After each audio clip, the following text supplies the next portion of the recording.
datang hadir di Ohio Cafe dalam tajuk Ngopi, Ngobrol Perkara Iman. Nah, jadi ketika kita bicara tentang iman, mungkin kita mendengar menuntut ilmu itu atau mengaji, majelis taklim, ya, menuntut ilmu kadang-kadang harus di pesantren, di masjid. Hari ini kita ingin membuktikan sebuah khazanah yang berbeda, bahwa di warung kopi pun kita bisa mendapatkan ilmu. Ohio Cafe, hari ini kami hadir di dalam Ngopi Ngobrol Perkara Iman edisi yang ke-18. Ya. Ngopi, pada beberapa bulan yang lalu kita telah melakukan 17 episode. Namun saat itu kita terpaksa berhenti sejenak dikarenakan low bed. Baterainya kurang cas. Alhamdulillah semuanya rekan-rekan kita hari ini baterainya sudah dicas kembali dan kita akan hadir. Ya. Dan jangan ragu dan jangan sungkan, nantinya kita akan boleh bertanya, ya. Mungkin akan ada paparan-paparan daripada ustadz kita pada hari ini nanti, ya. Nah, jadi kita akan buktikan kafe di Aceh berbeda dengan kafe-kafe di tempat lainnya. Ya, kafe di Aceh kita bisa menuntut ilmu di sini. Baiklah, untuk pertama sekali, saya ada sedikit oleh-oleh menarik ini, tetapi mohon maaf saya terpaksa hanya memilih bagi yang beruntung saja, ya. Bagi yang beruntung saja. Nah, ya, cuman tidak banyak, ya. Hadiah. Pada hari ini kebetulan ada bawa motor. Ada motor, berapa motornya? 2. Nanti kita kasih 2 aja, ya. Nah, kita kasih 2 aja karena motornya 2. Besok kalau datang bawa motor banyak-banyak biar kita kasih banyak-banyak. Ya, ya, diterima ya. Nah, mohon perhatikan. Jangan sungkan-sungkan, biasa aja, ya, biasa aja. Baik. Mungkin kami juga akan pilih lagi nih. Pilih lagi, ya. Pilih lagi, ada sekedar oleh-oleh ya, wow, ya. Jadi satu meja dapatnya 1 cuma, mohon maaf ya. Karena banyak-banyak kita kasih. Mungkin, nah Ibu, mohon maaf Bu ya. Sekedar oleh-oleh dari kami Bu ya. Ya, mungkin satu meja dapatnya 1 ini Pak. Mohon maaf ya. Kalau memang apa dibelah 2 aja. Enggak masalah. Ya, dibelah 2 aja. Baik. Nah, itu untuk tahap awal. Dan nanti akan masih ada hadiah-hadiah menarik lainnya yang akan menanti. Bagi siapa saja yang mau memberikan pertanyaan atau bisa menjawab pertanyaan, ya, tentu tentang khazanah-khazanah keilmuan. Baik. Pada hari ini kita telah hadir salah seorang ustadz kita, ya, yang mana beliau merupakan salah satu dai yang sudah melalang buana, bukan hanya di dalam negeri, bahkan sampai ke luar negeri. Ya, udah pernah ke Australia, ke Amerika, entah kemana, pokoknya anak doa ilmu, anak doa meja, pokoknya kan doa, pokoknya anak meja, ya. Dan beliau juga seorang ahli ekonomi yang kebetulan saat ini mengajar di Universitas Malikus Saleh. Orangnya ganteng loh, tapi udah punya istri, ya, udah punya istri, ganteng udah. Kita panggilkan ustadz kita pada hari ini, Dr. Haji Damanhur Abbas LC.MA, untuk tampil ke panggung kehormatan untuk menduduki kursi panas ini, Ustaz. Ya, Masya Allah. Hari ini kita akan coba berbincang-bincang tentang khazanah keilmuan bersama beliau. Ya. Kita ambil judul pada hari ini. Dalam pertemuan kita hari ini, kenapa judulnya nih? Kenapa kita dipilih sama Allah? Nah, itu judulnya. Dipilih apa nih? Nanti kita akan membahas panjang lebar bersama Ustadz Damanhur, ya. Kenapa kita dipilih sama Allah? Dipilih apa sih sebenarnya? Dipilih kemana sih kita ini? Ya. Nah, nanti kita akan coba membahas. Assalamualaikum warahmatullahi wabarakatuh. Masya Allah. Alhamdulillah. Gimana kabarnya Ustaz? Sehat Ustaz? Alhamdulillah. Masya Allah. Jadi, Alhamdulillah. Udah lumayan sembuh lah. Atau kita hitung sembuh aja Ustaz. Jadi ini Ustaz, setelah sekian lama, beberapa bulan kita libur ya Ustaz, dalam peristiwa ngopi ini. Alhamdulillah Wak Gel juga udah ceria kembali, ya. Wak Don juga sudah bisa mendesain kembali, ya. Ustadz juga Terasa di panggung pengantin. ya. Ustadz juga pada hari ini kesibukannya mungkin ada sedikit berkurang, dan saya sendiri sebagai pembawa acara mungkin ada waktu luang, ya. Insya Allah, alhamdulillah kita dapat berkumpul kembali dalam ngobrol perkara iman. Menarik ini Ustadz tadi apa yang disampaikan dalam tema kita pada hari ini. Kenapa kita dipilih sama Allah? Mungkin kita nih agak sedikit belum mengerti nih Ustadz tentang judulnya ini. Dipilih apa sih? Mungkin Ustadz dapat menjelaskan apa maksud daripada tema kita hari ini. Ya, mudah-mudahan kita tercerahkan pada hari ini, sehingga kembalinya kita nanti dari tempat ini bertambahlah keimanan kita, bertambahlah ilmu kita, dan mudah-mudahan rahmat, hidayah, dan kasih sayang Allah akan semakin banyak menghampiri kita nantinya Ustaz. Baik Ustaz, untuk tahap awal mungkin dalam waktu beberapa menit ke depan kami persilahkan Ustaz. Baik, terima kasih Pak Gi. Ya. Panggilannya Pak Gi. Kalau Andi, Wagel. Itu panggilan-panggilan istilah masa lalu. Baik, alhamdulillah. Ganyos Ustaz. Alhamdulillah wassalatu wassalamu ala Rasulillah. Rabbi sholli sadri wa yassir li amri wa hlul 'uqdatam min lisani yafqahu qawli amma ba'. Pertama sekali inilah kesempatan bagi kita semuanya, karena belajar itu tidak mesti di masjid. Karena belajar itu tidak mesti di tempat musala. Belajar itu dan mengaji itu bisa di tempat yang bebas. Dan ada sebuah tradisi yang memang itu tradisi yang sudah dihilangkan. Ternyata orang-orang masa dahulu itu mereka ngopinya itu sampai larut malam. Ternyata ngopinya itu sambil membahas tentang perkara keimanan. Mereka berbicara tentang syariat, yaitu pada saat mereka ngopi. Nah, hari ini yang tradisinya hilang. Anak-anak muda kita hari ini pada saat mereka ngopi, yang mereka lakukan itu adalah main gadget. Maka Ohio ini merupakan salah satu yang inisiasi kembali untuk mengembalikan tradisi-tradisi lama pada saat mereka ngopi, tapi mereka juga bisa mendengarkan perkara keimanan. Tidak ada masalah. Jangan khawatir, kami ini bukan dukun yang bisa merajah setan yang ada di tubuh, bukan. Tapi inilah dialog. Jangan khawatir, jangan pernah lari dari tempat ini, karena kita ngobrolnya santai, tidak akan pernah bercerita tentang yang seram-seram. Mudah-mudahan pembahasan kita ini ada yang terketuk pintu hatinya. Bukan dikarenakan orang yang membicara hebat, ya, karena dalam beberapa kajian kita, Pak Git, itu ada yang memang audiensnya itu setelah ngaji ini langsung datang. Ustaz, apa yang Ustaz ceritakan tadi itu kejadian sama saya. Apa yang Ustaz ceritakan tadi itu adalah apa yang saya alami. Ya, tidak ada masalah. Selama kita sambil makan, ngobrol sama teman, sesekali kita bisa mendengarkan apa yang dibicarakan di ngopi ini, ngobrol perkara ini.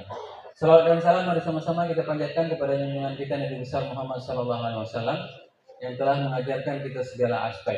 Kalau Allah bukan karena Rasulullah, maka kita tidak akan pernah ketemu malam ini. Karena Rasulullah, maka kita bisa ketemu di malam ini. Kenapa dengan Rasulullah? Rasulullah itu menyampaikan semua aspek kehidupan kita. Bagaimana cara kita minum, bagaimana cara kita makan. Bahkan Rasul mengajarkan kepada kita makan minum itu dengan tangan kanan. Nah, ini merupakan salah satu yang memang harus kita benahi dalam kehidupan kita. Berapa banyak hari ini pada saat kita, mohon maaf misalnya, apalagi yang merokok, ya kan? Merokoknya pegang tangan kanan, minumnya pegang tangan kiri. Ayo mulai hari ini rubah kebiasaannya. Bukan berarti merokok itu memang dibenarkan. Pada saat kita minum, ayo minum dengan tangan kanan. Nah, kalau merokoknya dengan tangan kiri. Nah, semua panduan itu diajarkan oleh baginda Rasulullah SAW. Sehingga apa? Tidak ada satupun yang tidak disampaikan oleh Rasulullah SAW. Maka kita bersyukur, beruntung. Kita hidup dalam keadaan Islam tanpa harus mencari. Tidak ada satu orang pun yang merequest kehidupannya. Tapi Allah pilih kita. Ini dia judulnya.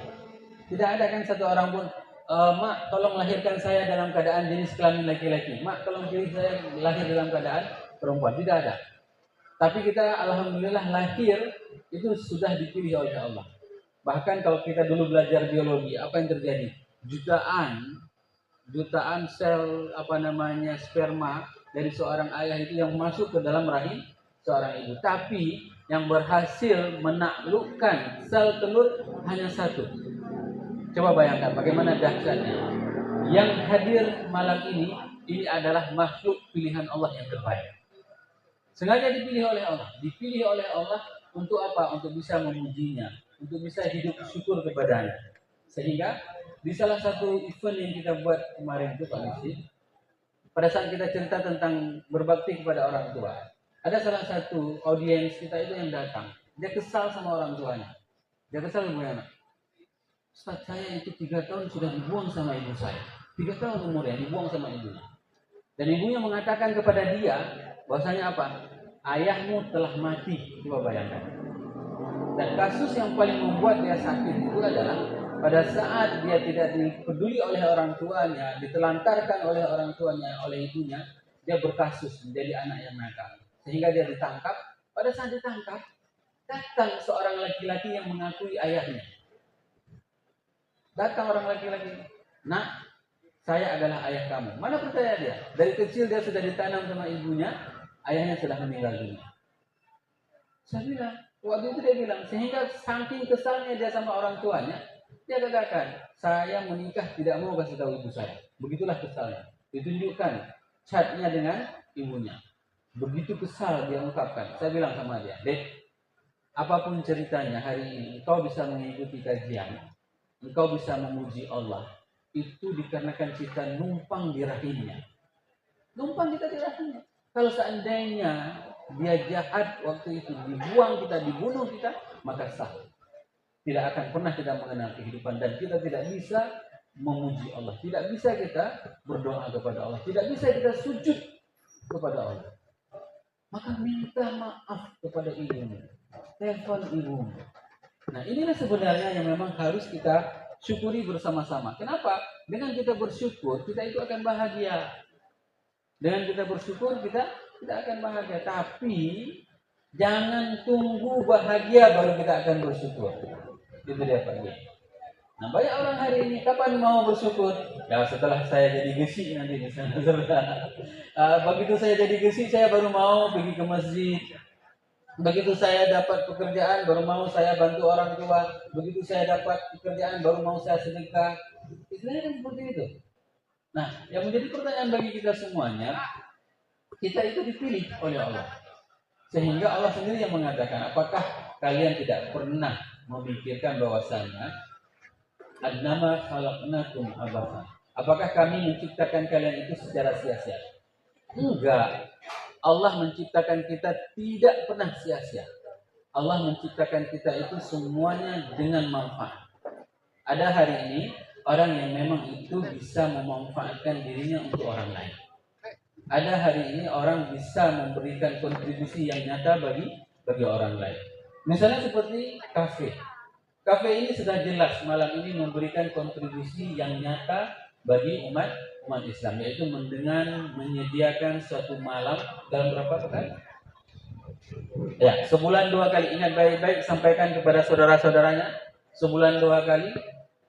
Pekan pertama dengan pekan ketiga, kajian rutin di Ohio, ngobrol perkara iman di pekan pertama dan di pekan ketiga.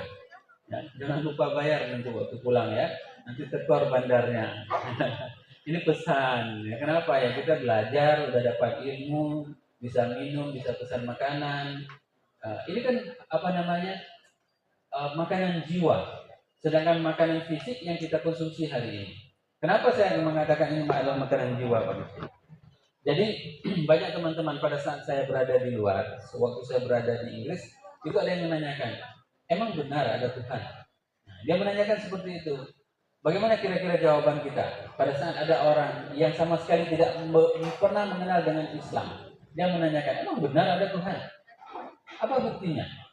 Nah, pada saat itu saya menanyakan kembali kepada dia, kepada teman ini.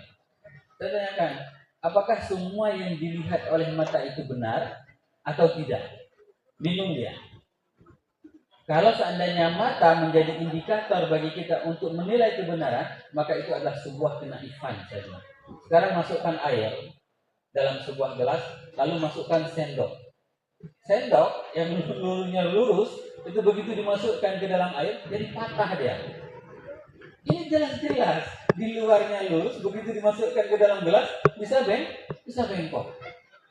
Oh iya ya, berarti mata itu tidak bisa membuat sebuah pembuktian ya bahwasanya sesuatu yang dilihat itu adalah benar.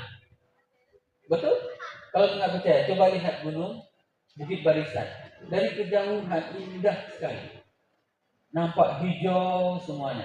Tapi coba naik pesawat yang memang terbangnya di atas Bukit Barisan tersebut. Saya beberapa kali naik pesawat Susi Air dari Medan ke Nagan, dari Medan ke Simolu, pokoknya melewati udara Aceh. Saya melihatnya langsung. Ternyata memang gunung, bukit yang tersebut yang selalu kita lihat setiap pagi dari Lok Sumawe nampak indah. Ternyata begitu melintas di atasnya, tidak bagus. Kenapa? Karena dari dekat sudah jelas semuanya. Begitu juga dengan sebagian ada wanita yang memang dia mempercantik dirinya, ya kan? Nah, mempercantik dirinya bagaimana? Dia pakai bedak itu glow ya. Dipakai semuanya sehingga nampak semuanya, tertutup semua yang jelek-jeleknya. Begitu hujan keluar dia luntur semuanya. Nampak.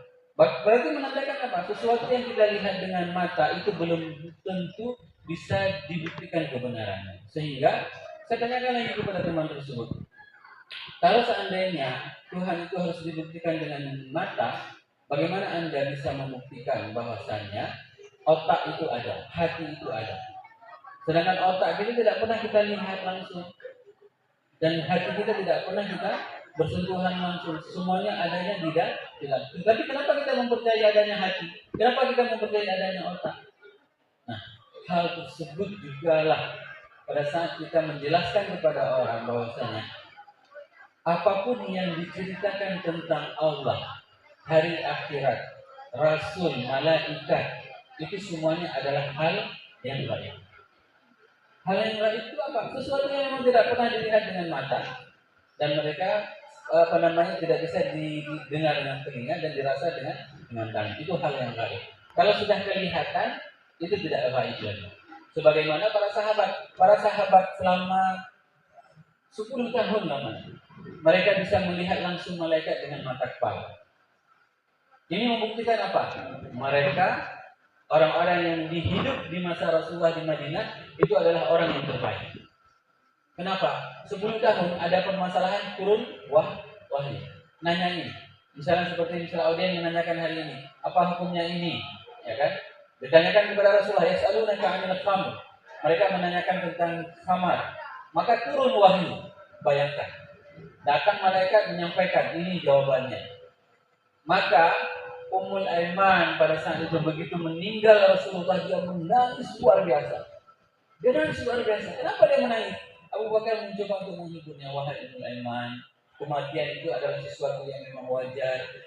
Rasul adalah manusia biasa. Apa dijawab oleh sama Ummul Aiman?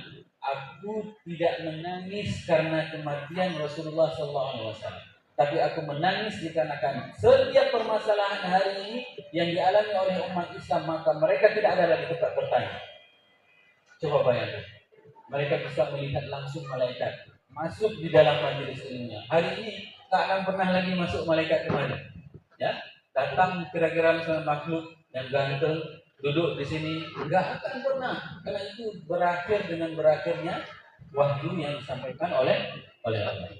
Maka yang perlu kita sadari bersama hari ini itu adalah kita ini adalah dipilih oleh Allah. Kenapa kita dipilih hari ini? Tidak hidup pada masa yang lalu.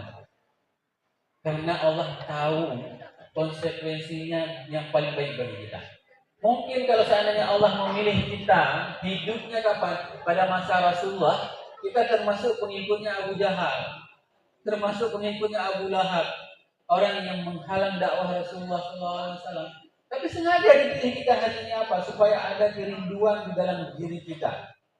supaya ada tertanam rasa cinta kepada Rasulullah. Sehingga itulah yang membuat Rasul sangat merindukan umatnya. Rasul sangat merindukan umatnya. Bahkan di dalam beberapa momen tertentu pada saat Rasulullah SAW berkhutbah, beliau mengatakan, aku sangat merindukan terhadap saudaraku. Pada saat itu para sahabat menanyakan, alasna bi ikhwani, bukankah kami ini adalah sahabatmu? Saudara, tidak. Antum ashabi. Kalian itu adalah sahabatku. Sahabat itu apa? Orang yang pernah melihat langsung Rasulullah Sallallahu Alaihi Wasallam. Itu adalah sahabat. Sedangkan kita tidak pernah hidup bersama Rasul, tapi kita bisa merindukan Rasulullah Sallallahu Alaihi Wasallam dan Rasul sangat merindukan kita. Saya kira demikian untuk prolognya saja. Silahkan Pak Bisi untuk. Ya, Masya Allah luar biasa ya penjelasannya. Ternyata salah satu keuntungan kita yang dimaksud dengan dipilih sama Allah tadi, Allah milih kita ini untuk lahir dari rahim seorang ibu yang muslim. Nah, itu sebuah keuntungan yang sangat luar biasa. Lalu kita lahir di bumi Aceh. Nah, beruntung Pak. Di bumi Indonesia, beruntung. Nah, coba kita bayangkan seandainya kita lebih dulu dilahirkan. Misalnya kita dilahirkan dulu 1400 tahun yang lalu, ya, di negeri Arab sana, di mana saat itu masih jaya-jayanya Abu Lahab, ya, masih hebat-hebatnya Abu Lahab, Abu Jahal, lahir kita yo begini-begini, kalah-kalah, ya. Bukannya kalau kita beruntung sebagai pengikut Rasulullah saat itu mungkin beruntung, tapi untuk orang itu ada belakang berapa hari. Ya, atau misalnya hari ini kita dipilih oleh Allah, ibu kita bukan dari seorang yang muslim, lahir di Israel, Jawa Israel atau orang di sana. Masya Allah, naudzubillah. Belum tentu kita bisa merasakan nyamannya iman. Ya, termasuk juga Allah pilih kita hari ini untuk berkumpul di sini. Ya, kita dipilih oleh Allah hari ini, malam ini kumpul di Ohio Cafe. Kita mungkin dilangkahkan oleh Allah untuk tidak melangkah ke kafe yang lain. Kan tidak ke kafe lain aja, ya. Dipilih dengan orangnya. Padahal tadi kita ada di antara kita mungkin tadi udah mau duduk di kafe lain, tapi kan ada ide benar. Dipilih ya Allah. Dan termasuk juga ownernya Ohio ini hari ini dipilih oleh Allah untuk dikunjungi oleh ngobrol perkara iman. Masya Allah. Luar biasa ternyata pilihan Allah kepada kita. Baik Ustaz, mungkin ada sedikit yang ingin saya coba kita perjelas kembali. Ketika Allah ini sudah pilih kita untuk hidup di bumi Aceh, yang tentu kita kenal dengan bumi yang bernuansakan syariat Islam. Tetapi mungkin maaf beberapa belakangan ini kita juga banyak melihat hal-hal yang bertentangan dengan syariat agama kita, justru itu terjadi di negeri kita ini, Ustaz. Ya. Hal-hal yang mungkin dulu kita nggak pernah macam, hal yang melanggar syariat, terjadi di bumi Aceh, terjadi di Lok Sumawe misalnya, terjadi di tempat-tempat yang lain. Ya. Padahal kita bumi Aceh ini berlandaskan syariat Islam dari dulu-dulu ulama-ulama besar kita. Ya. Tapi apa kira-kira penyebab daripada hal tersebut, Ustaz? Selanjutnya, bagaimana kira-kira kita menyikapi supaya hal tersebut tidak semakin membesar dan melebar, ya, sehingga bumi Aceh yang berlandaskan syariat Islam ini dapat kita kembalikan sebagaimana dulu orang-orang tua atau nenek-nenek kita dulu, yang kita tidak melihat perilaku-perilaku yang terlalu jauh melenceng dari kaedah-kaedah syariat Islam. Mungkin itu Ustaz, mungkin mau penjelasannya Ustaz. Kalau saya bisa memberikan tanggapan bahwasanya kenapa kita bisa mundur dan terpuruk seperti ini. Itu yang pertama sekali karena kita meninggalkan Al-Quran dan hadis. Ini dengan tanda kutip ya, banyak kalimat ini disalahpergunakan oleh orang-orang yang baru hijrah. Ya, orang-orang baru hijrah, semangat hijrahnya luar biasa, tidak boleh bersumber kepada yang lain selain Al-Quran dan hadis. Emang tahu makna Quran? Itu pertanyaan berikutnya. Emang tahu makna hadisnya? Emang tahu asbabul wurud hadis? Ini sebenarnya yang perlu dipelajari. Kita di Al-Azhar itu punya halkah-halkah keilmuan. Di tiang-tiang Masjid Azhar itu ada semua keilmuannya. Di situlah kita belajar. Mulai kita belajar sampai dari guru kita sampai kepada masyaikh. Semua itu harus berubah. Nah, hari ini kenapa umat Islam itu tertinggal? Dikarenakan umat Islam meninggalkan Al-Quran. Boleh dibayangkan. Dan ini adalah refleksi bagi kehidupan kita. Berapa lama kita membaca Al-Quran dengan membaca HP kita? Ya, kalau misalnya kita menggunakan, kadang-kadang saya bukan iklan ya, di iPhone itu bisa terdetek aplikasi apa yang paling sering kita baca. Dan dia akan kirimkan. Misalnya, kalau seandainya kita sering membaca Al-Quran di iPhone, maka akan nampak durasi membaca yang dalam satu hari cuma misalnya 5 menit. Sedangkan Instagram 2 jam misalnya. Itu akan dibuat reportnya semuanya sama gadgetnya. Hari ini yang terjadi dengan umat Islam. Umat Islam meninggalkan Al-Quran. Dan inilah yang membuat kenapa kita hari ini tertinggal. Padahal Pak Gisi kan sarjana. Ya. Padahal Al-Quran itu adalah satu-satunya kitab suci yang mendeklar dirinya itu adalah tidak ada keraguan. Kita nulis, Pak Gisi, saya nulis disertasi doktor. Tapi di situ saya buat penelitian ini masih banyak terdapat kekurangan. Sehingga bagi peneliti yang akan datang dapat menyempurnakan kekurangan di dalam penelitian disertasi ini. Itu kan kita tulis. Doktor sendiri mengakui bahwasanya disertasinya, tulisannya itu penuh dengan kekurangan. Berbeda dengan Al-Quran. Al-Quran mengatakan apa? Dzalikal kitabu la raiba fihi hudan lil muttaqin. Ini adalah kitab di mana tidak ada keraguan sedikit pun. Ya, dan dia menjadi petunjuk bagi orang-orang yang bertakwa. Orang yang tidak bertakwa, mereka tidak akan pernah menjadi Al-Quran sebagai petunjuk. Sehingga apa? Ada sebagian orang yang ingin mencari Islam. Saya ceritakan dan banyak dalam mimbar saya jelaskan. Ada teman saya di Belanda, dia orang Belanda, cewek. Masuk Islam itu kok gara-gara membaca ayat tentang haid. Coba bayangkan. Haid itu dijelaskan di dalam Islam. Dan itu tidak ada teknologi yang menjelaskan bagaimana masa sucinya seorang wanita. Pada saat itu, 1400 tahun yang lalu, dari mana ada teknologi yang bisa diketahui oleh seorang yang namanya Muhammad, sehingga dia bisa membuktikan bahwasanya seseorang apabila dia mati suami dan ataupun dia dicerai sama suaminya, untuk membuktikan dia bersih rahimnya, maka dia harus ada masa iddah. Siapa yang menjelaskan? Kalau bukan yang menjelaskan itu adalah Al-Quran Allah. Maka begitu dia baca ayat tentang iddah, tentang haid, dia langsung mengatakan, aku beriman terhadap agama ini. Coba bayangkan, inilah kekuasaan Allah. Pada saat seseorang membaca Al-Quran dan mengetahui artinya, maka dia akan mendapatkan hidayah. Kapanpun, dimanapun. Tidak akan pernah berpengaruh. Kapanpun, dimanapun. Seseorang yang membaca Al-Quran, kalau dia tahu, maka dia akan mendapatkan hidayah. Ini kejadian di Belanda. Dan di internet ada sebuah kisah menarik pada saat salah seorang peternak lebah. Peternak lebah, dia masuk Islam, kok gara-gara dia baca bahwasannya lebah yang paling berpengaruh itu adalah ratunya. Dan itu dijelaskan. Di mana dia dapatkan? Waktu dia baca surat An-Nahl, surat lebah. Ya, dia bacakan. Dia sudah memelihara lebah sekian lama dan dia mengetahui bahwasanya yang bekerja keras untuk mencari nafkah itu adalah ratunya.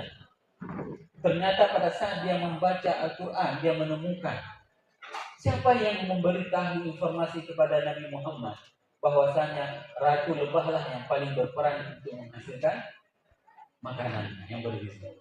Kalau bukan ini adalah informasi yang disampaikan oleh Sang Pencipta. Maka dia beriman kepada Islam. Ini yang paling mahal. Paling mahal. Kenapa? Karena orang tersebut dia mencari makna Al-Quran dan dia beriman dikarenakan sebuah kesadaran secara totalitas. Beda sama hari ini. Kenapa pertanyaan seperti Pak Gus? Kenapa kita sudah mendeklarasikan diri kita adalah sebagai negeri syariat, tapi pelanggaran yang paling banyak terjadi di tempat kita? Karena Quran tidak bersama kita. Banyak terjadi kan? Di Aceh pakai jilbab, ya kan?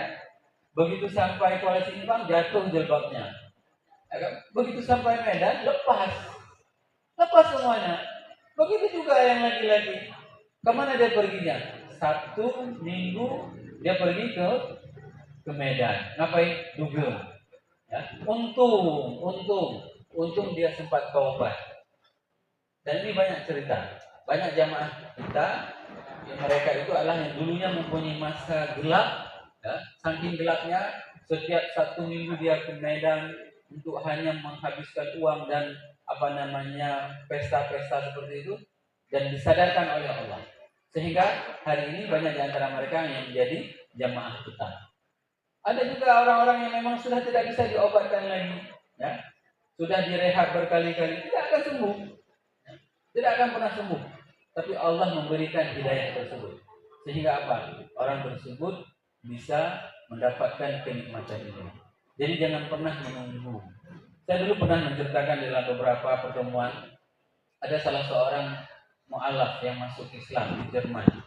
Dia menceritakan bahwasanya dia sadar mendapatkan hidayah dari Allah pada saat dia dengan kasus seorang muridnya dari Prancis. Bapak Ibu semuanya, kalau ingin melihat bagaimana tradisi di Eropa itu ada sebuah kebahagiaan bagi seorang murid apabila berhubungan suami istri dengan gurunya. Ya. Ini adalah sebuah tradisi di Eropa. Kalau murid berhubungan badan dengan guru, itu ada kebahagiaan bagi si murid. Jadi apa yang terjadi? Orang ini dia menceritakan ada salah seorang muridnya dari Prancis. Dia ngajarin selancar. Pada saat itu dia katakan kepada gurunya, "Pak, kalau boleh Bapak pakai kondom." "Kenapa?" ditanya. "Saya selama berhubungan sama murid saya tidak pernah pakai kondom." "Enggak Pak, saya sudah terkena AIDS." "Umurnya berapa?" "17 tahun." Ditanya sama bapak ini, "Berapa kali kamu berhubungan?" "Kalau jadi sama bapak berarti 3 kali." Di situ dia sontak mendapatkan hidayah dari Allah. Kenapa? Berpuluh kali dia sudah melakukan hubungan zina, tapi Allah tidak memberikan dia penyakit AIDS. Berpuluh kali. Sehingga apa? Dia ambil semua hasil dari gaji selancarnya itu, semua dinafkahkan, dijual semuanya, dibeli senjata. Waktu itu sedang terjadi peperangan di Bosnia. Dia jual semuanya, dibeli senjata, dia bawa ke Bosnia. Dan mukjizatnya waktu itu dia bawa senjata tersebut, begitu sampai Yugoslavia dia ceritakan dia tertidur dan terbangun kembali pada saat dia berada di kamp Bosnia. Itulah pertolongan dari Allah. Ketemu sama saya pada saat berada dia taubat di salah satu masjid di Mesir. Saya melihat, bapak ini kenapa begitu serius? Orangnya keren, rambutnya panjang, dikuncir, jam 4 itu sudah tahajud dia ke masjid. Saya tanyakan, kenapa serius sekali ibadahnya? Ternyata masa silamnya sangat gelap. Maka ini jangan pernah dijadikan alasan bagi anak muda, "Alah, jangan tobat dulu lah, poya-poya dulu lah," ya kan? Apa yang terjadi? Belum sempat tobat, meninggal. Ini yang paling bahaya, belum sempat tobat, meninggal. Dan ini paling banyak terjadi. Salah satu audiens kita yang kita buat kajian, waktu saya cerita seperti ini, dia katakan, apa yang Ustaz bilang itu terjadi sama saya. Bagaimana kejadiannya? Dia pergi dugem ke Medan, 3 orang. Ini rutin. Apa yang terjadi? Dipikir sama orang tuanya dia belajar kelompok lah. Ini masih mahasiswa. Dipikir masih belajar kelompok. Tahu-tahunya pas sampai ke Medan, 1 orang meninggal dunia. Sedang duduk, sedang bermaksiat, meninggal. Bagaimana caranya untuk menyampaikan ke keluarga yang 1 orang meninggal? Maka dibilang sama abang almarhum, "Jangan sampai kalian meninggal seperti meninggal adik saya, cukup adik saya." maka Allah masih sayang kepada kita. Hari ini kita dipilih oleh Allah dan belum ada yang meninggal. Kalau ada yang meninggal datang kemari, itu namanya hantu. Ya. Maka ini adalah kesempatan bagi kita semuanya untuk apa? Untuk kita bisa membenah diri kita. Agar apa? Agar kita bisa mempersiapkan amal terbaik untuk bisa ketemu sama Allah. Saya kira demikian. Baik, luar biasa rupanya apa yang terjadi di tempat kita ini akibat kita mungkin sebagian daripada masyarakat kita ini telah jauh daripada Al-Quran. Saya teringat sebuah peristiwa dulunya ketika kejayaan Islam itu saatnya berada di puncaknya saat itu, tepatnya di negeri Spanyol, Ustaz. Di negeri Spanyol, tepatnya di Cordoba, ya, di Cordoba dan Andalusia waktu itu. Di mana saat itu Spanyol itu sudah dikuasai oleh umat Islam. Akhirnya berbalik kembali, ya, sehingga umat Islam berhasil dikalahkan. Apa penelitian dilakukan pada saat itu penyebab umat Islam kembali mundur dan berhasil dikalahkan kembali oleh orang-orang non-Muslim atau orang kafir pada saat itu? Ternyata penelitian menyebutkan bahwa umat Islam yang ada di Andalusia dan Cordoba pada saat itu telah meninggalkan Al-Quran sebagai pedoman hidupnya. Itu nyata, Pak. Maka oleh karena itu, ini pas kali ini Ustaz, kan kita dulu punya rencana mau buat klinik Al-Quran, Ustaz. Apa enggak salahnya mungkin nanti di pertemuan-pertemuan ke depan kita ambil sebuah sudut sebelum kita mulai acara, kita buat sedikit klinik Al-Quran, Ustaz. Untuk mungkin ada yang ingin memperbaiki bacaan atau tes segala macam. Nah, kita buat klinik Al-Quran. Karena klinik jantung, klinik mata, betul-betul klinik itu. Ya, klinik iman mungkin belum ada. Kita buat nanti, insya Allah. Ya, mudah-mudahan kita yang hadir di sini pada malam ini dapat membawa keilmuan ini minimal untuk diri kita sendiri. Oh, kadang-kadang misalnya, maaf nih, kadang-kadang kita coba periksa kembali bagaimana kualitas bacaan Quran kita, bagaimana kualitas pemahaman kita terhadap Al-Quran dan keilmuan di dalam agama. Kira-kira sudah bagus. Kalau memang kadang-kadang butuh perbaikan, butuh penyucian, butuh mungkin sedikit amplas, dihaluskan segala macam, insya Allah kita akan coba berupaya nanti dengan anak parti. Yo, Wagel, jadi PR nih Wagel ya. Ke depan, sebelum kita kan mulai pada Isya nih. Gak salahnya pada maghrib kita buat klinik Al-Quran atau klinik iman sedikit. Nah, nanti Ustadz di Wagel atau Wadon, kalau ya. Baik, mungkin untuk awalnya saya ingin meluruskan, puncak Islam itu bukan di Cordoba, puncak Islam itu pada masa Rasulullah. Kenapa? Karena dengan masa Rasul itulah bisa menaklukkan peradaban yang sudah 500 tahun. Romawi itu menguasai dunia 500 tahun. Tapi dengan didikan ajaran Rasul, Romawi itu bisa ditaklukkan. Bayangkan ya, 500 tahun menguasai dunia, begitu dididik oleh Rasul, lewat. Yang paling hebatnya lagi apa? Persia. Persia itu lebih dari 1000 tahun.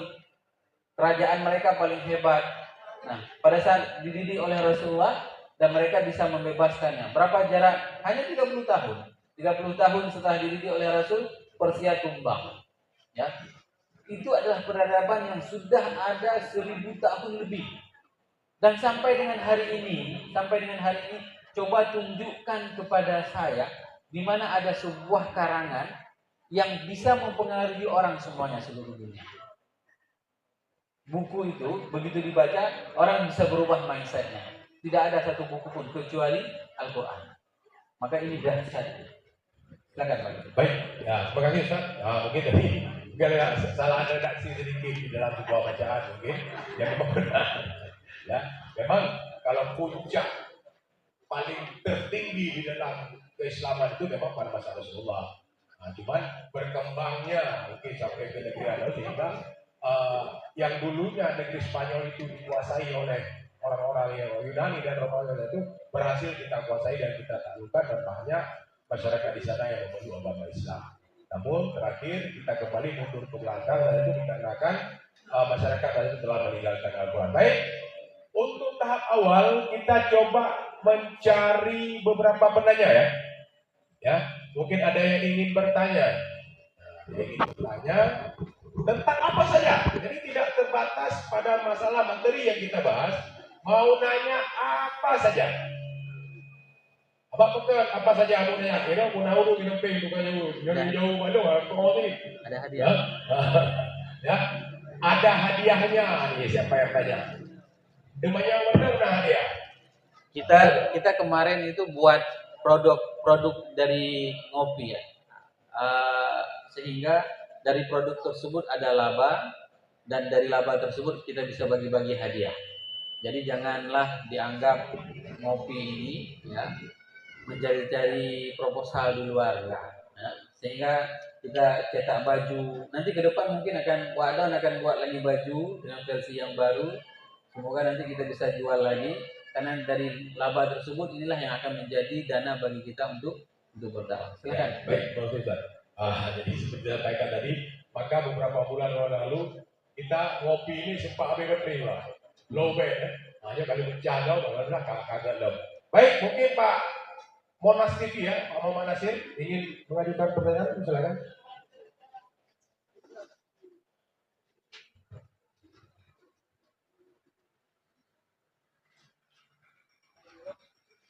Baik, Assalamualaikum warahmatullahi wabarakatuh. Yang kami hormati Dr. Ustaz Haji Kamandir Abbas Jemaah Walid Mujahid. Alhamdulillah kita sudah mulai lagi ngobrol perkara iman. Seperti di pembukaan tadi, alhamdulillah kita lahir di Aceh, di rahim orang tua kita Islam, semua Islam. Alhamdulillah perkara iman itu sangat penting. Kita lihat akhir-akhir ini seperti pembukaan tadi dengan Walid Mujadir, ada pergeseran masalah iman. Sekarang banyak kita lihat anak-anak muda kita dulu tidak pernah ada di Aceh. Sudah ada rambutnya tak bermacam-macam. Kemudian ada yang bertatu, ada yang pakai anti-anti, ada semua.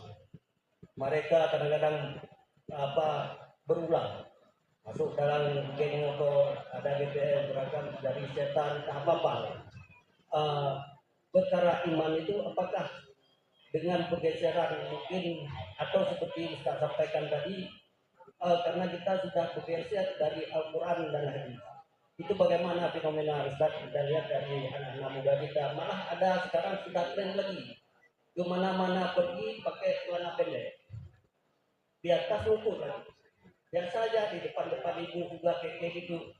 Kemudian untuk perempuan maaf juga pakai jilbab, pakai semua. Tapi apa arti jilbab kalau memang pantatnya nampak, semua nampak? Karena itu mungkin Ustaz bisa membahas masalah itu kan. Assalamualaikum warahmatullahi wabarakatuh. Assalamualaikum warahmatullahi wabarakatuh. Baik, terima kasih banyak Pak Nasir. Pertama sekali karena kita memahami syariat itu adalah sebagai beban. Kalau kita memahami syariat sebagai beban, dia akan berat. Sehingga pada saat itu terasa berat dan dia tidak akan pernah dengan ikhlas bisa dikerjakan. Nah, bedanya dengan para sahabat, pada saat mereka mendapatkan sebuah syariat, mereka ingin lebih berat syariatnya. Contoh misalnya, ada salah seorang sahabat menanyakan, apa yang harus saya lakukan wahai Rasulullah? Saya masih bujang. Puasa. Puasa apa? Puasa Senin Kamis. Ada lagi enggak? Tanyanya seperti itu, nambah dia. Ada puasa apa? Yaumul Bid, 3 hari. Setelah itu puasa apa lagi? Ada yang lebih tambahan lagi? Ada puasa Daud. Nah, kalau hari ini berbeda, semua minta diskon. Nah, semua minta diskon. Celana dari panjang didiskon jadi pendek. Nah, itu kan tabiat yang memang pada saat seseorang itu tidak merasakan syariat itu adalah sebagai pelindung bagi dia. Nah, yang menariknya, kenapa syariat? Misalnya kita membahas syariat menutup aurat. Disitulah Allah ingin memuliakan sosok wanita dan dia tidak akan digoda. Itu boleh dilihat nanti di media sosial di salah satu eksperimen yang berada di New York. seorang wanita dipakein busana, bercadar, ya, pakai jilbab bagus, dia jalan, tidak ada satu orang pun yang usik. Jalan di Wall Street, dia jalan, nggak ada yang ganggu, nggak ada yang ganggu, nggak ada, nggak ada yang panggil satu orang pun. Kenapa? Pakai jilbab. Tapi dibuat eksperimen, satu orang wanita berjalan dengan pakaian seksi, dadanya terbuka, semuanya seksi. Sehingga apa? Semua ada yang panggil, ada yang dekatin, ada yang kejar. Ini menunjukkan apa? Akan timbul kriminalitas pada saat syariat itu tidak dilaksanakan. Sehingga pilihannya kan sama kita hari ini. Kita mau pilih kriminal atau mau pilih aman. Lihat saja filosofi orang Aceh. Kalau orang Aceh buat kue dari dulu itu kuenya semuanya syar'i. Contoh timpan, ya kan? Kuenya syar'i. Bagaimana? Kue setelah itu dibalut dengan daun, dilipat, bagus dia. Dan ini higienis. Terbukti kue tersebut memang sangat layak untuk dikonsumsi. Beda sama kue hari ini. Saya mau kasih contoh nanti. Ya, beda sama kue hari ini. Kuenya terbuka, ya kan, terpampang, ya kan. Sehingga apa? Sehingga kue-kue tersebut itu tidak akan pernah bisa menjadi sebuah standar. Nah, hal seperti ini juga terjadi. Dulu pengaruh yang paling terbesar Pak Nasir kalau bisa diingat, ini kan karena banyak Gen Z ya hari ini ya, mereka tidak bisa merasakan.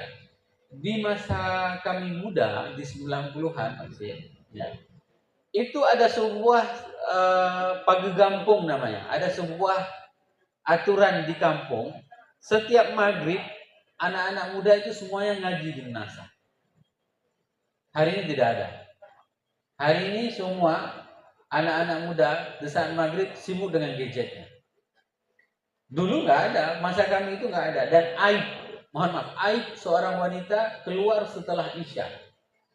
Itu nggak ada, mau dicari, mau malam tahun baru sekalipun itu tidak ada wanita yang keluar setelah Isya. Terjadi pergeseran nilai-nilai, sehingga apa yang terjadi? Pas kita lagi sembahyang subuh ke masjid, pulang berpasangan, mudah-mudi. Nah, apa yang dibisikkan sama setan sama kita? Dibisikkanlah kita orang yang paling alim. Ya kan? Lihat anak muda itu nggak tahu agama, jam segini baru pulang. Saya kan paling soleh. Nah, itu masuk setan namanya. Orang tersebut sudah kerasukan setan, digoda dengan amal saleh. Setan itu pandai sekali dia menggoda. Begitu kita udah rajin sembahyang ke masjid, dibuat bangga. Coba lihat teman-teman saya, semua mereka masih dalam keadaan fi dhalalin mubin. Sedangkan saya sudah berada di ihdinas siratal mustaqim katanya. Dibuat bangga. Apalagi misalnya mertuanya agak baik, ya kan? Perhatian kepada dia. Bangun dia tengah malam tahajud di rumah. Di rumah mertua. Tahajud dia digelarnya saja dan nggak mau dilipatnya supaya dilihat sama mertuanya. Menantunya soleh. Ya. Ini banyak terjadi hal-hal seperti ini. Kenapa? Pada saat setan nggak bisa ngajak, iblis nggak bisa ngajak kita untuk melakukan kemaksiatan, maka dia buat bangga dengan amal-amal saya. Seperti malam ini kita digoda nih Pak. Nah, digoda.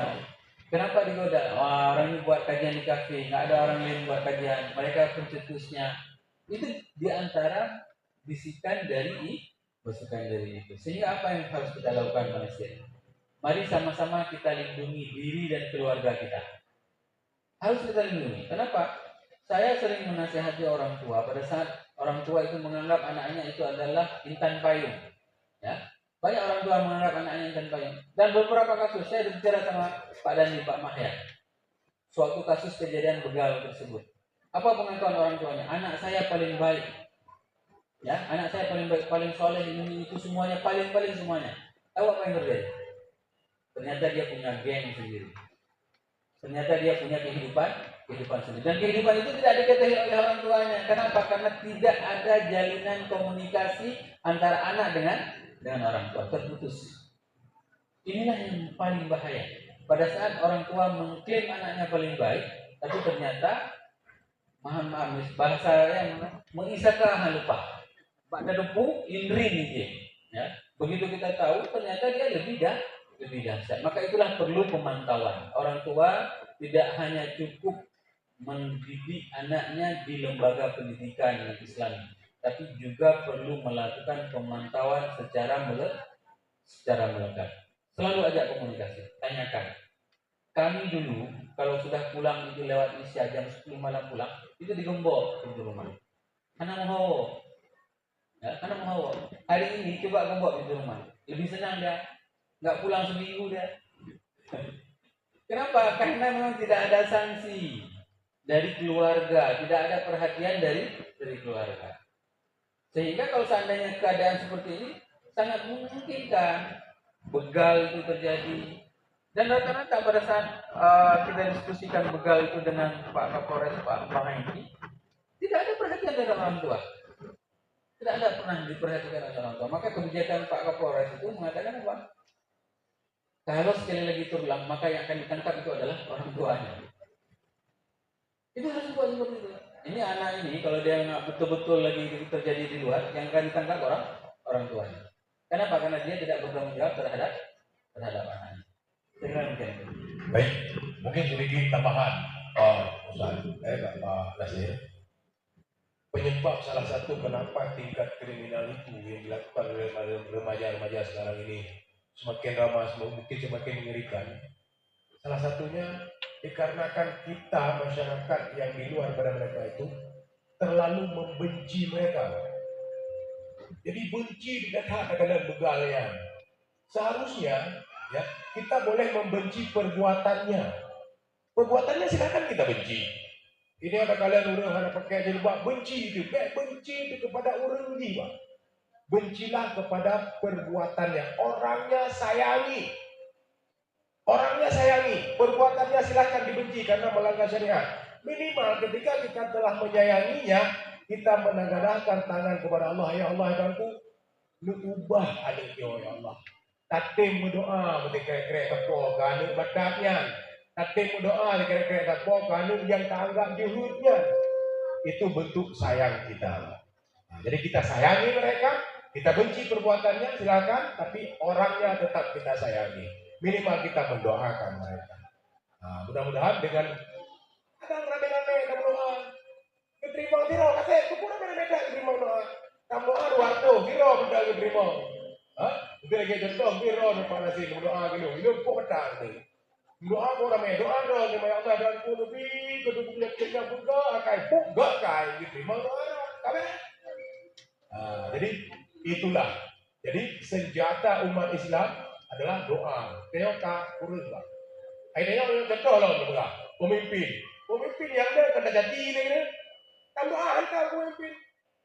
Kenapa pemimpin itu dah doa yang baik? Pemimpin dah buka dia Allah berdoa dekat. Ni urus katanya. Ini kalian doa-doa lu sembahyang, doa-doa baru meninggal. Hampir tidak ada kita mendoakan pemimpin kita. Makanya orang tahu. Ya, jadi mudah-mudahan ke depan kita coba. Ini mohon maaf tak ada tentang karo pemadri lagi maaf. Hanya sekedar tambahan. Baik, mungkin ada yang lain. Pak oke. Ibu sekaligus ya. Bapak yang pakai baju kotak-kotak sama ibu yang di samping sana. Bapak ibu tadi udah dapat ini ya. Bapaknya akan jadi. Pak, ada sir. Depan mana? Orang banyak.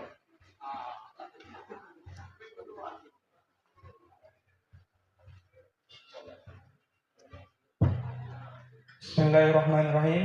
Assalamualaikum warahmatullahi wabarakatuh. Puji syukur kepada Allah Subhanahu wa taala, salawat dan salam kepada Rasulullah Muhammad sallallahu alaihi wasallam. Yang saya hormati Ustadz Damanhur dan Ustadz Muzakir, sekaligus para hadirin yang telah berhadir pada malam yang berbahagia ini. Jadi mohon izin, pertanyaan saya tidak jauh dari pertanyaan yang pertama tadi. Ada ulama yang menyampaikan sesungguhnya pada tangan-tangan pemuda lah terdapat urusan umat, dan pada kaki-kaki pemuda lah terdapat kehidupan umat. Secara sekilas dapat kita pahami, pernyataan ini menyebutkan bahwa masa depan suatu bangsa, masyarakat ke depan itu tergantung bagaimana pemuda hari ini. Jadi dengan kita lihat realita pemuda di Aceh sekarang, dengan berbagai macam masalah problem, baik itu tawuran dan permasalahan lainnya, bagaimana menurut Ustadz dalam pandangan Islam itu mencapai dalam konsep Islam itu pemuda ideal yang dalam konsep Islam, dan kiat-kiat apa saja yang bisa kita terapkan untuk menjadi pemuda ideal dalam konsep Islam, sehingga kita dapat menjadi penerus bangsa seperti pemuda-pemuda zaman Rasulullah, mencapai kejayaan Islam seperti pada masa Cordoba dan Konstantinopel pada masa Sultan Al-Fatih. Dan saran dari Ustadz sebagai generasi muda tahun 80-an kepada kami para pemuda yang baru muda ini. Terima kasih. Assalamualaikum warahmatullahi wabarakatuh. Waalaikumsalam. Langsung lanjut ya pertanyaan kedua. Assalamualaikum warahmatullahi wabarakatuh. Waalaikumsalam. Terima kasih atas kesempatan yang diberikan. Langsung saja Ustaz, kebetulan suami saya seorang mualaf dan setiap tahun kami harus pulang ke Medan. Lebaran pulang ke rumah orang tua saya dan tahun baru kami pulang ke rumah orang tua suami saya. Sementara saya pernah dengar jika kita mengikuti suatu kaum maka kita bagian dari kaum tersebut. Kalau tidak salah nanti tolong dikoreksi Ustaz. Bagaimana cara kami menyikapi supaya kami tidak durhaka kepada orang tua yang kebetulan tinggal ibu, dan terlebih-lebih kami tidak mau durhaka kepada orang tua apalagi kepada Allah Ustaz. Jadi mohon petunjuk apa yang harus kami lakukan. Kami tidak menyinggung hati orang tua kami, dan kami juga tetap berada di agama kami, tetap berada di Islam, tetap menjalankan perintah seperti yang diperintahkan oleh Allah. Mohon penjelasannya Ustaz, apa yang harus kami lakukan untuk ke depan. Yang sudah kami tetap pulang, dan kami setiap tengah malam itu bangun, walaupun kami tidak ikut dalam berdoa-doa mereka, tapi kami dibangunkan oleh mertua untuk ikut bergabung, dan kami memang tidak ikut berdoa atau apa segala macam, kami hanya bangun saja Ustaz. Dan pernah beberapa kali ibu mertua setiap tanggal 25 itu nelpon ke suami saya mengucapkan selamat Natal, dan saya bilang ke suami saya kita nggak boleh balas ucapan selamat Natal ibu itu. Tolong kasih pengertian ke ibu mertua gimana caranya supaya ibu mertua jangan tersinggung dan kita tidak usah membalas ucapan itu. Mohon Ustaz penjelasannya supaya kami lebih paham dan kami tidak salah. Terima kasih Ustaz. Assalamualaikum warahmatullahi wabarakatuh. Banyak olahnya, ya, sehingga suasananya hidup dia, dan saya juga bisa bernafas lagi. Nah, hal menarik, kita dari pembahasan ibu saja dulu ya. Setiap amal saleh di dalam Islam itu disyaratkan, Bu. Disyaratkan amal itu harus orang yang beriman. Ibu mau ngerjain sesuatu, ya, kita mau ngerjain sesuatu, syaratnya apa? Harus beriman. Mau sembahyang, nggak beriman, nggak boleh. Orang kafir mau sembahyang nggak boleh. Mau puasa orang kafir nggak boleh. Mau zakat nggak boleh. Beda sama satu amal. Apa amalnya? Berbakti kepada orang tua. Itu nggak mesti harus orang mukmin, tapi kepada orang tua yang kafir pun kita harus berbakti. Coba bayangkan, di mana ada agama di dunia ini yang memuliakan orang tua seperti dalam agama Islam. Sehingga apa? Allah sendiri mengatakan, wa qadha rabbuka alla ta'budu illa iyyahu wa bil walidaini ihsan. Dan Allah telah memutuskan ketetapannya tidak boleh disembah kecuali Allah. Dan berbuat baiklah kepada orang tua. Berbuat baik kepada orang tua itu, ya, itu tidak ada hentinya, Bu. Umar itu kan pernah ditanyain, wahai Amirul Mukminin, saya telah menggendong ibu saya dari Baghdad. Saya bawa dia haji, saya bawa dia tawaf. Apakah saya telah berbuat baik kepada ibu saya? Tidak, kata Umar. Engkau tidak melakukan kebaikan apapun untuk ibumu. Kenapa? Satu ibumu melahirkanmu, itu engkau nggak sanggup bayarnya. Kendati kau sudah melakukan berbagai macam kebaikan. Dan Allah menyandingkan ketaatan kepada dia dengan pengabdian kepada orang tua. Saya punya teman loh, dia dari Prancis, ya, punya teman dari Prancis, dia masuk Islam. Begitu dia masuk Islam, dia khawatir bagaimana caranya supaya mamanya bisa dapat hidayah. Apa yang dia lakukan? Telepon, mak datang ke Indonesia, biar saya layani mama. Datang mamanya ke Indonesia, dia nggak bilang-bilang udah masuk Islam. Ya. Setiap pagi dibuatin sarapan, dibuatin teh. Dan ini tidak ada tradisi di Eropa melayani orang tua seperti itu. Kenapa? Anak setelah 17 tahun lepas, seperti lepas anak peluru. Ya? Nggak ada urusan orang tua lagi. Karena pengabdian seperti ini yang hanya ada dalam agama Islam. Dibuat teh untuk ibunya. Ditanya, mama nanti siang makan apa? Aku harus siapin apa? Terkejut mamanya. Sebulan dilayani seperti itu. Apa yang membuatmu berubah, nak? Itu ditanya sama mama. Apa yang membuatmu berubah, nak? Bukan aku yang berubah, nak, tapi aku telah masuk Islam. Sehingga mamanya juga menangis pada saya. Oh, ternyata Islam seperti ini loh. Jadi apa yang harus ibu lakukan? Ibu abang harus tetap mengabdi kepada orang tua. Mengabdi, berbuat baik. Saya salut sama salah satu jamaah kami di Masjid Baitur Rahman. Ibunya masih Chinese. Begitu gongsi Pak Chai, dia bawa ibunya. Saya tanya, kemana? Saya semalam bawa ibu saya. Kemana? Ke salah satu restoran ternama di Ismail. Boleh nggak? Boleh. Dia kasih makan ibunya. Dibuat bahagia ibunya. Kapan? Hari gongsi Pak Chai. Kenapa? Karena itu adalah ibunya. Harus dia mengabdi. Abang kalau ada duit, malam Natalan, kasih hadiah untuk ibu. Kasih hadiah. Kenapa? Karena ini perintah agama. Bukan kita mengakui keimanan dia, tapi kita berbakti kepada orang tua. Kalau seandainya ibu kita, ayahnya ibunya waktu itu jahat, dilempar abang ke dalam tong sampah, selesai abang. Tapi hari ini abang bisa masuk Islam, bisa memuji Allah, itu karena apa? Numpang di dalam rahim dia. Tugas kita apa selaku anak? Harus tetap mengabdi kepada dia. Bukan kita mengakui agamanya, berbuat baik kita kepada dia. Ibu kepingin apa? Kepingin makan apa pagi? Sarapan apa? Tanya makan siang apa? Ibu kepingin baju apa? Kita yang beliin sepatu apa? Karena ini hidayah yang paling mahal. Sengaja Allah titipkan kita masuk Islam, ibu kita agar apa? Agar kita jauh lebih dekat dengan Allah. Supaya kita bisa bermunajat setiap malam. Ya Allah, berilah hidayah kepada ibuku. Dia telah mengandungku. Apa yang harus kukatakan nanti di hari akhirat di depanmu? Pada saat engkau hisab aku, bagaimana dengan nasib ibuku ya Allah? Maka berilah hidayah dia. Itu yang harus abang lakukan. Setiap malam abang lakukan. Minta sama Allah. Supaya apa? Supaya hidayah itu diberikan kepada orang yang kita cintai. Kalau enggak, masa cuma kita yang masuk surga? Orang tua kita enggak? Nah, saya yang paling kesal seperti itu. Paling kesal saya. Ada anak-anak yang baru hijrah. Ya kan? Baru hijrah dia. Dia bilang apa? Orang tua saya masih jahiliyah, Ustaz. Ini anak kurang ajar ini. Masa dia bilang orang tuanya masih jahiliyah?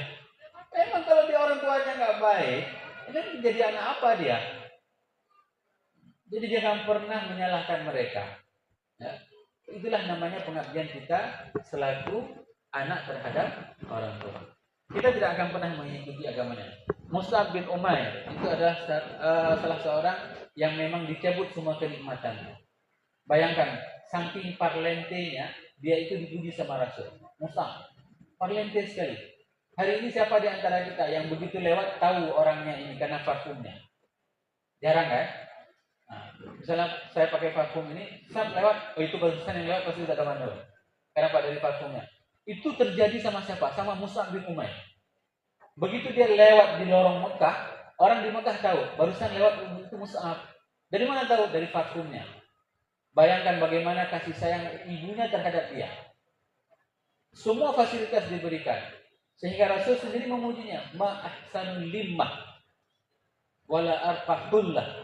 Tidak ada anak laki-laki yang ganteng parlente kecuali seperti Mus'ab bin Umair. Itu dipuji oleh Rasul. Tapi karena dia memilih Islam, apa yang terjadi? Dia pakai baju compang-camping. Bajunya compang-camping. Bajunya itu berjahit. Qur'ah namanya. Bajunya sudah dijahit. Sehingga apa? Begitu dia lewat di majelis Rasul, Rasul menangis melihatnya. Karena Rasul dengan mata kepala melihat Mus'ab dulu memang penuh dengan kenikmatan. Penuh dengan kenikmatan. Hebat sekali. Kehidupannya hebat sekali. Begitu juga dengan saudara-saudara kita yang begitu dia mu'alaf, itu di cut off semua. Hartanya disuruh bayar semuanya sama orang tuanya. Diputuskan semua hubungannya. Sama terjadi dengan Mus'ab. Dan orang kafir memang seperti itu. Mereka ingin menguji dengan harta, dengan jiwa, semuanya. Nah, pada saat itu Mus'ab apa yang terjadi? Rasul menangis Mus'ab dengan pakaian compang-campingnya. Tapi apa yang terjadi? Mus'ab adalah salah seorang yang memang membawa risalah agama Allah.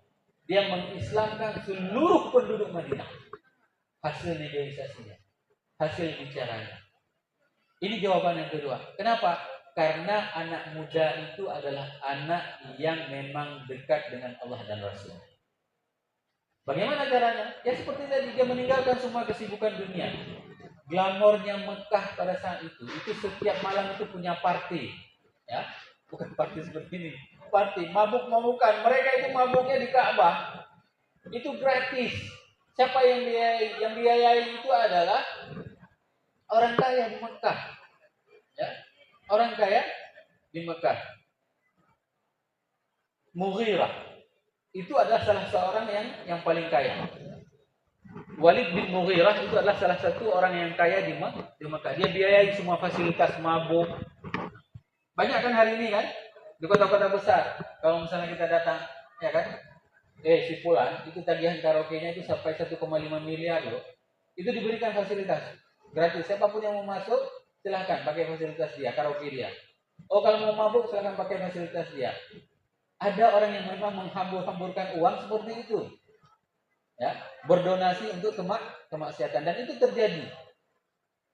Nah, apa yang dilakukan oleh Mus'ab? Anak muda ini begitu ada tawaran seperti itu dia tidak mau. Dia tinggalkan semua keglamoran, kemaksiatan. Hari ini coba tes anak muda kita, ya, tes anak muda kita. Jangan seperti orang dites, begitu ditanya bisa makan kambing. Nggak bisa, saya kolesterol.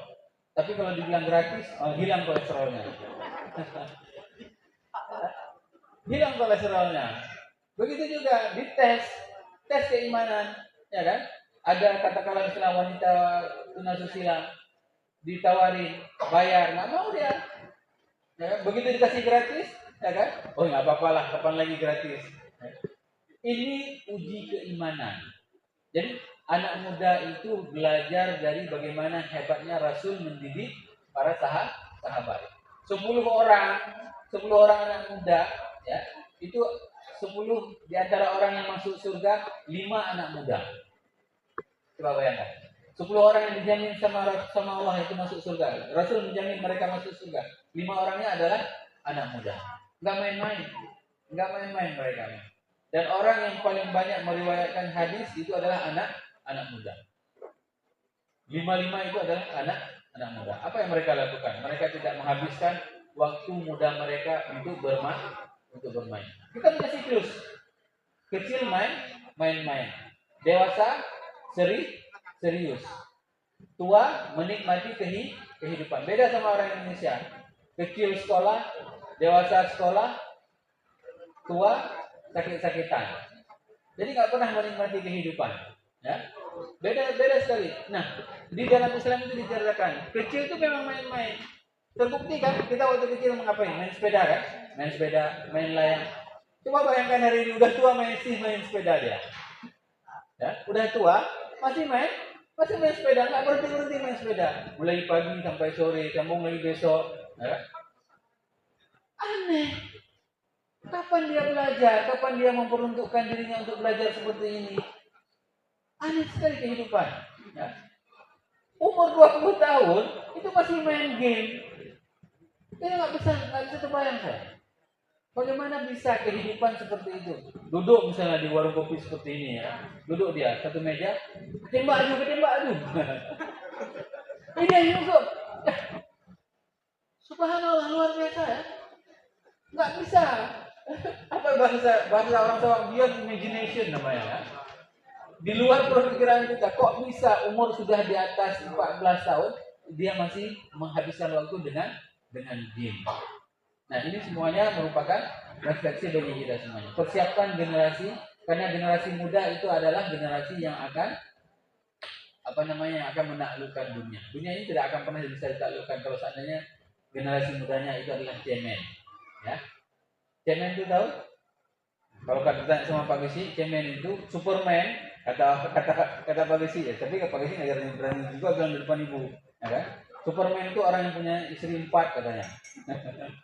Ya. Betul gitu Pak Gesi? Ya, betul gitu kan. Nggak dengar Bu ya? Kalau istrinya 3, apa namanya? Bukan. Apa namanya? Ya, kalau punya istri 3 namanya real man ya. Kalau punya istri 1 cemen katanya. Nah, pemuda itu bukanlah yang cemen, galau. Itu tidak pernah terjadi. Masa Rasul tidak pernah ada yang galau. Kenapa bisa galau? Karena memang kita dihilusinasi dengan kehidupan itu. Tidak ada istilah galau. Mereka itu sudah jelas, ya, sudah jelas. Khalid bin Walid menjadi panglima perang di umur berapa? Umur 18 tahun, ya. Jadi panglima perang. Siapa di antara kita yang pernah menjadi panglima perang di umur 18 tahun? Nggak ada. Kuliah juga baru, ya kan? Belum ada karya apapun. Nah, Ibnu Umar masuk dalam majelis ilmu Rasul umur berapa? Umur 10 tahun. Duduk di dalam majelis ilmu Rasulullah SAW, menghafal. Ibnu Abbas, sehingga dia digelar dengan ulamanya para sahabat. Itu kehebatan anak muda masa Rasul. Kenapa? Karena mereka memang dipersiapkan. Bahkan Umar memilih rumah di Madinah itu apa? Di depan rumah Rasul, supaya tahu Rasul sudah keluar dari rumah apa belum. Kalau sudah keluar, dibilang kemananya? Go, ya. Pergi ke masjid, belajar. Begitulah orang tua mempersiapkan anaknya untuk menjadi generasi emas. Baik, terima kasih, luar biasa ya. Jadi seperti disampaikan Ustaz tadi, tetap berbakti kepada kedua orang tua itu adalah sebuah kewajiban, terlepas mereka masih berada di dalam keyakinan yang lama. Teruslah berdoa, carilah cara terus, mohonlah kepada Allah di tengah-tengah malam saat tahajud, mohon kepada Allah terusnya agar Allah melimpahkan hidayah kepada orang tua. Dan insyaallah mudah-mudahan harapan terbesar tentu dari abang dan ibu juga adalah ingin berkumpul dengan mereka di dalam surga pada akhirat nanti. Mudah-mudahan Allah mengabulkan hal tersebut. Mungkin lupa juga ya tentang pemuda tadi disampaikan. Memang tantangan kita hari ini adalah pemuda. Ya, pemuda. Apapun cara, apapun buat mereka memiliki kegiatan-kegiatan yang positif. Ya, pemudanya galau watehana kegiatan, Pak. Biarlah kegiatan olahraga, maka kita akan terus mendorong siapa saja. Ya, kita akan terus mendorong siapa saja, baik pemerintah, baik yang tertinggi sampai yang terbawah, agar mau menyediakan fasilitas-fasilitas untuk kegiatan-kegiatan kepemudaan, kegiatan-kegiatan yang bernuansa positif, Pak. Ya, jadi mudah-mudahan tetap kita terus berusaha. Dan terakhir mungkin kita kegiatan-kegiatan seperti ini terus kita sebarkan baik melalui media-media, Pak. Ya, mungkin bagi Bapak Ibu yang ingin bergabung di dalam WhatsApp-nya Ngopi, kita Ngopi ini punya WhatsApp, Pak. Ada grup WhatsApp Ngopi, jadi kita sering berbagi share di situ. Bagi yang ingin bergabung, silakan boleh menyimpan nomor HP saya, ya nanti di WhatsApp aja, ya kalau yang mau bergabung. Nomor HP saya itu 0852, kalau ada yang data, bagaimana baca, ya 0852 62 79 0447. 0852 62 79 0447. Silakan kirimkan pesan WhatsApp 1 dengan judul Ngopi spasi nama Bapak Ibu. Tidak berselang lama akan dimasukkan ke dalam grup, ya. Jadi sandi ini mudah-mudahan, Pak. Ngopi spasi nama Bapak Ibu. Ya, di WA langsung kita masukkan ke dalam grup. Sebenarnya kita ingin melakukan live juga, Pak. Tapi untuk saat ini ada live dari Monas TV, ya. Muhammad Nasir, silakan dilihat di Facebook kan. Di Facebook ada YouTube juga, Monas TV namanya. Jadi kita saling bershare-share. Mungkin kita nanti akan live juga di TikTok. Nah, TikTok itu putut tak bayar, kita buka itu anak itu putut. Ya kan? Maka kita ingin live. Biro putut awal boleh buat TikToknya kegiatan-kegiatan yang banyak. Tapi hari ini kan betul deh. Hari ini lanjut lah itu kan kalau nak pertemanan 1000 juga. Buka Ustaz baru. Hari ini ribe-ribe. Maka Menyona kesempatan ingin membantu supaya kita bisa live, ya. Coba like saja, ya. TikTok Zakir Al-Walad. Zakir Al-Walad, lebih bina dia. Nak merupakan lebih ngaji taleh sama TikTok. Yang gede. Tapi itu anak you memegang saja. You anak pegang. Baik itu jadi kilo kadang-kadang. Baik Ustaz, mungkin kita sudah terima di penghujung acara sebagaimana kebiasaan kita. Di penghujung acara ada yang namanya closing mau'izah. Ya, silakan Ustaz. Closing mau'izah sekaligus menutup kegiatan ini. Pada saat Allah memilih kita, ini merupakan sebuah kesempatan bagi kita untuk bisa bertemu dengannya. Karena nikmat yang paling besar hari ini adalah nikmat iman, nikmat Islam. Namun jauh lebih besar lagi nikmat pada saat kita bisa menatap Allah. Karena tidak ada sebuah kebahagiaan yang paling hakiki, yaitu pada saat kita bisa masuk surga dan bisa menatap Allah. Dan sekaligus kita bisa menjadi pendamping Rasul. Karena dulu kita tidak pernah hidup bersama Rasul. Semoga jamaah yang berhadir pada kajian ngopi hari ini merupakan di antara umat Nabi Muhammad SAW yang akan menjadi pendamping Rasulullah SAW. Subhanallah wa bihamdihi. Wassalamualaikum warahmatullahi wabarakatuh. Waalaikumsalam. Akhirnya kita tiba di penghujung acara, ya.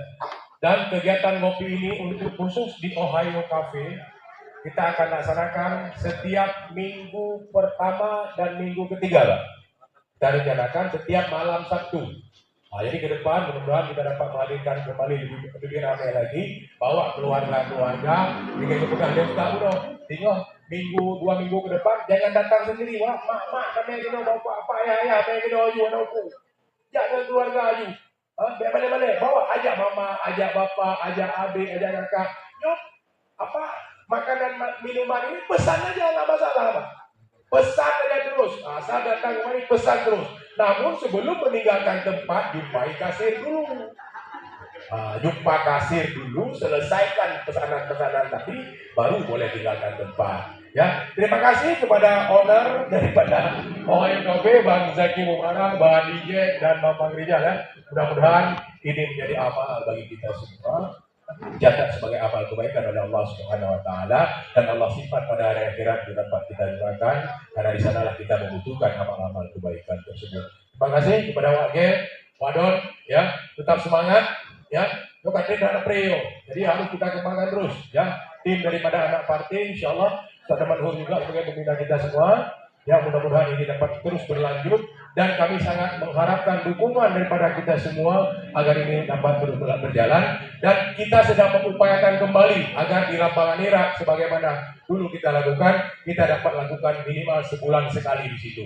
Ya, tapi kita perlu berbicara dengan pihak-pihak untuk mendapatkan izin agar kita bisa melakukan live akbar di ngopi akbar setiap 1 bulan sekali atau 2 bulan sekali dari lapangan Irak, ya, sehingga semakin dakwah ini yang dulunya mungkin kita menuntut ilmu, mencari kajian ilmu di masjid-masjid, pesantren, di balai-balai pengajian, sehingga kemanapun kita pergi, di warung kopi ada dakwah, lapangan ada dakwah, tempat-tempat keramaian ada dakwah, kita akan kunjungi. Punya urut apakah masjid payah hijab, masjid payah pegaruda, tentunya ke tempat-tempat keramaiannya, sehingga semua orang tercerahkan mendapatkan ilmu di mana saja mereka berada.